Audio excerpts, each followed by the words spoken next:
are finally at the halfway point. I said it, so it's finally official. Zach Dean, Chris Boyle, week number 6 of the high school football season. My beard is 1 week longer because the Dolphins lost again.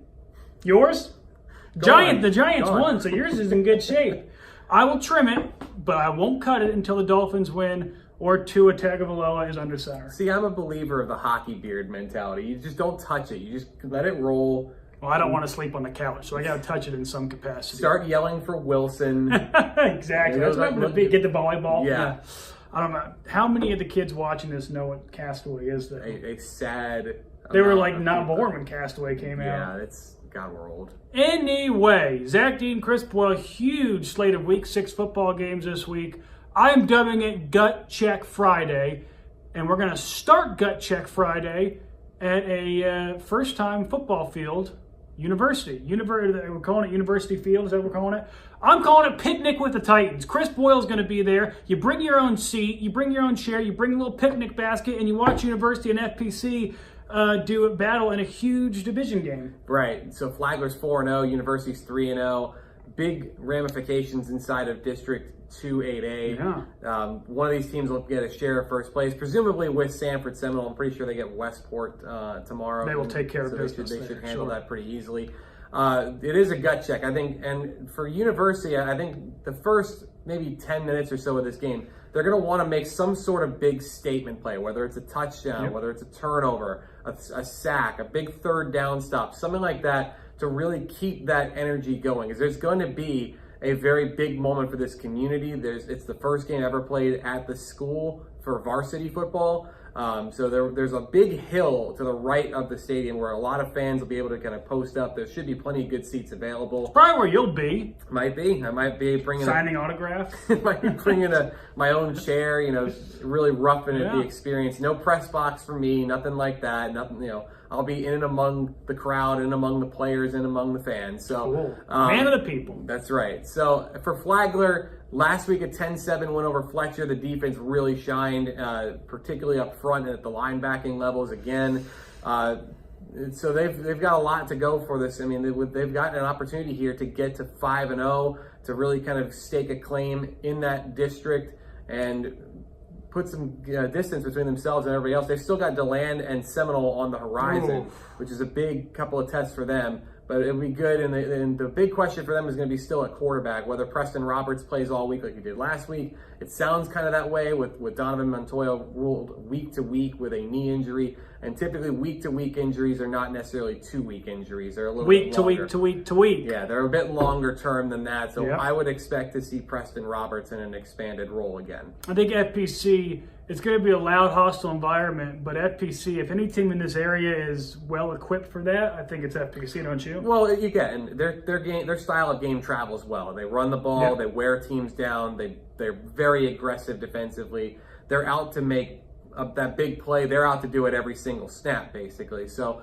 if they can kind of turn the tide and have their sort of game plan come to fruition, if they can hit a big pass, if they can, open up a big hole. They've got 4 offensive linemen that are returning, and I think that's the key matchup in this game is Flagler's offensive line against University's defensive line, because Christian Kennick, Isaiah Marquez, Logan Hayner, those guys have played a great season so far. They have really engineered a big turnaround for this defense. They were giving up over 30 a game last year. They've only given up 12 points in 3 games. Now, granted, the competition is not as high as some of the other teams around here. They've played Daytona, Winter Springs, and Westport, but still, the productivity is there, and those kids are playing really hard right now. So I would not be surprised if they're able to go out there and really make this game a bit more uncomfortable than Flagler wants it to be. Measuring stick game for University. Another measuring stick game, and I think a critical game for Spruce Creek. They're in DeLand. Spruce Creek coming off a flat, quite honestly, bad win over New Smyrna last week. That's not my words. That's Andy Price's words at Creek.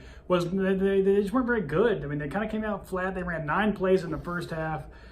Still get out of there with a win. That game given by quick, too, if I recall. That was a very beautiful.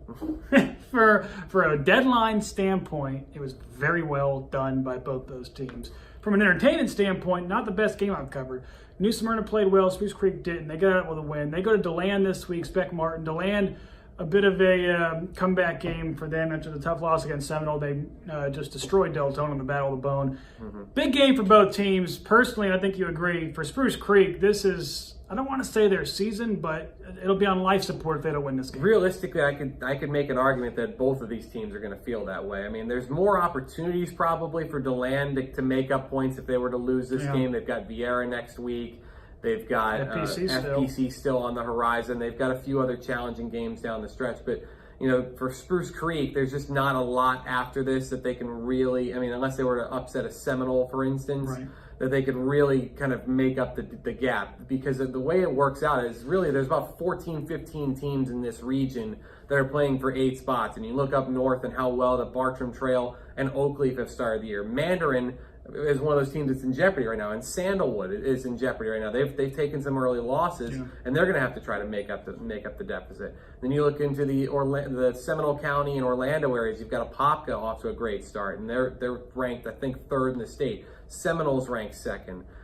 Winter Park is still a very dangerous team. So there's not a lot of opportunities here to make up for lost time for Creek and for DeLand. And you know, I think the big question for Creek is, can they get those big plays? Can they establish the control, and can they avoid the turnovers that really kind of deflated them against Flagler Palm Coast? Those 4 turnovers really kind of, you know, if you're looking at a balloon, it'd be the pin that just kind of you push it, and then the air just starts slowly seeping out of it. They didn't have it all kind of fall apart at once. It was just gradual, right? It was over the course of the end of the 2nd quarter through the 3rd quarter is when Flagler really took over that game. If they're able to eliminate the mistakes, Spruce Creek proved that they can put up points and they can really kind of push the pace and can be productive against top echelon teams around here. So I wouldn't rule them out at all going into this game, even though DeLand's defense might get a boost with Avante Williams potentially coming back from a knee injury that he suffered against Mainland. Seems like we do this with Spruce Creek a lot, though. We're almost ready to count them out, and then all of a sudden, you look at Mandarin last year, they nearly took down the state champs. So this is a game where maybe DeLand seems like they should win, and you let Creek hang around with those Andy Price teams who like to run the ball, play smash mouth football, control the clock. Nick Cristiano gets hot throwing the ball. This is a game that I think Spruce Creek needs to win more than DeLand. But again, DeLand, this season sets up really well for them because they have all these key games at home, including this one. They had Seminole at home. They still have FPC at home. So this is a big game for both teams. Well, last week, DeLand had all the turnovers and really made that game kind of look easy. They took the ball away 7 times. I want to know what their offensive identity is going to be. They haven't run Keontae Alexander as much as maybe I have expected them to. They like to throw it. I mean, you know, go back to Snap Wood's tenure at New Smyrna Beach. They like to throw the football. He's a guy that likes to air it out and be balanced and get teams maybe a little bit off guard. So will they do that again? Will Nurse be throwing the ball? Because of the strength of Creek's defense is their secondary. With Trent Provenzano and Zeke Adkins, it's a really good safety tandem.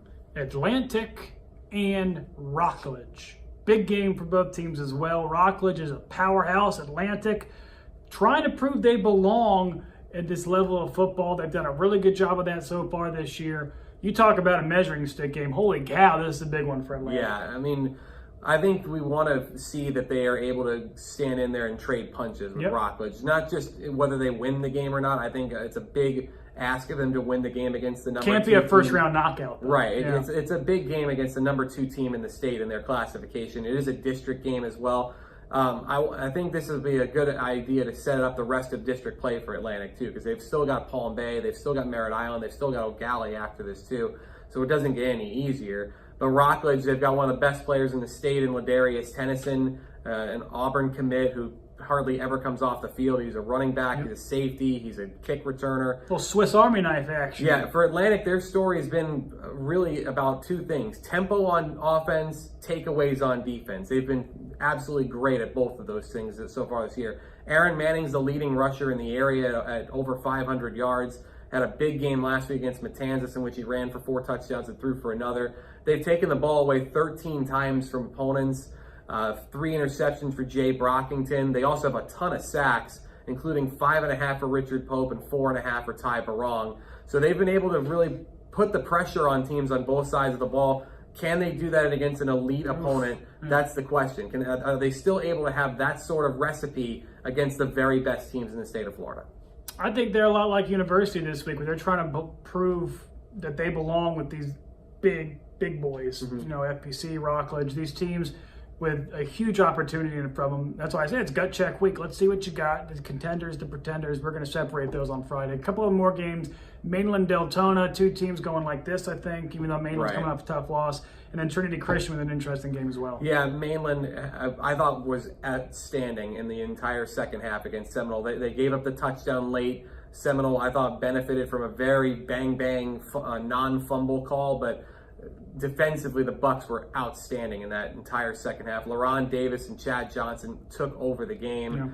Yeah. They were able to hold the Noles to minus 11 yards in the entire Sounds like the actual quarter. Seminoles, the college team. Yeah, especially after halftime.